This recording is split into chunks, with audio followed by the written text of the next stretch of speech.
Well, hello. For this particular session, I want to just kind of share something that actually on the podcast Business News Network radio show where I was a guest just about a week or so, actually about 2 weeks ago. I just kind of wanted to share this because it's an interesting point when you're talking about a rapidly changing environment and there's a lot of things you've got to do as a leader. How do you handle it if you have to sort of discipline somebody on your team for whatever reason? And I'll just share with you a quick example of when I was a site manager for a Department of Defense training contract.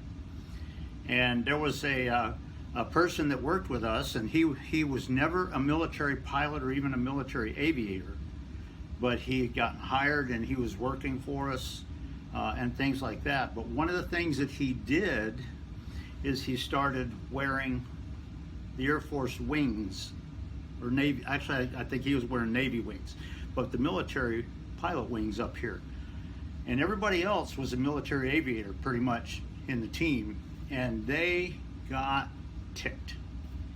And they were chatting with me one time, we were just talking, and one of the things that I told them is I said, well, I am going to talk to them because that's the right thing to do and we need to fix this.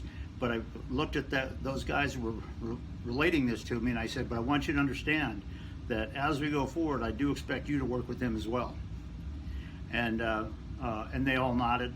Well, what I did is I got together with this guy, I called him up to see, we were on a deployment, and I asked him, I said, if he had a few minutes, I went up to his hotel room, or where he was, and when we sat down, I just simply told him, I said, I want you to understand the nature of this is disciplinary. And that kind of shocked him a little bit in a way.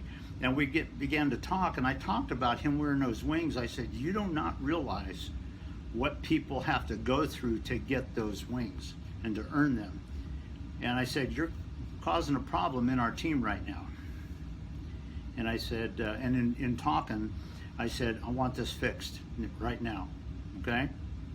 And he acknowledged that and everything.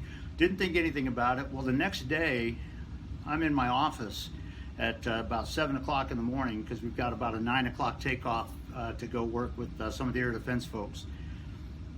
And I heard a knock on the door, and I glanced up, and he was standing there. And he said, you got just a second? I said, you bet, come on in. And he closed the door, and he said, listen, I know yesterday was not a fun conversation. He said, I just wanted to ask something. I said, what's that? And he looked at me and he said, is there any way this can be fixed without it going beyond us to headquarters? And I said, nobody beyond us knows anything about it. And I said, if it gets fixed, there's no reason for it to go anywhere. And he just looked at me and he nodded his head, and without missing a beat, he said, I promise you I will fix it. And I said, fair enough, that's all I want. And he did. I watched both sides of the team, if you will, for about the next couple of 3 weeks. And you could see where he was fixing his interaction with the team, and they were also adjusting to interact with him more positively, and he wasn't wearing the wings. And the bottom line of that is, when you talk about having to maybe discipline somebody on your team, in a sense, do you fix it in a way that is beneficial to your team and beneficial to your leadership, where people trust what you're doing and how you're doing it? Are you building that trust in it?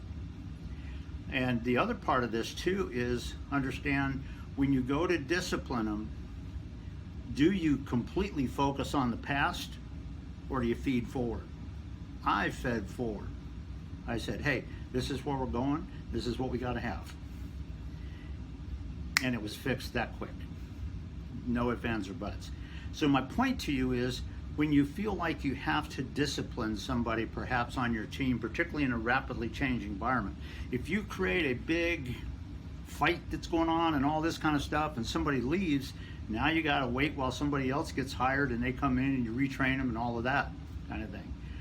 But when you're talking about disciplining your team in a rapidly changing environment and with your leadership, do you do that in a way that is positive and beneficial for the whole team, including the person? And the other question is, do you actually feed forward, or do you constantly go back to maybe what you did before? You don't want to go back. Feed forward. Do it in a positive way.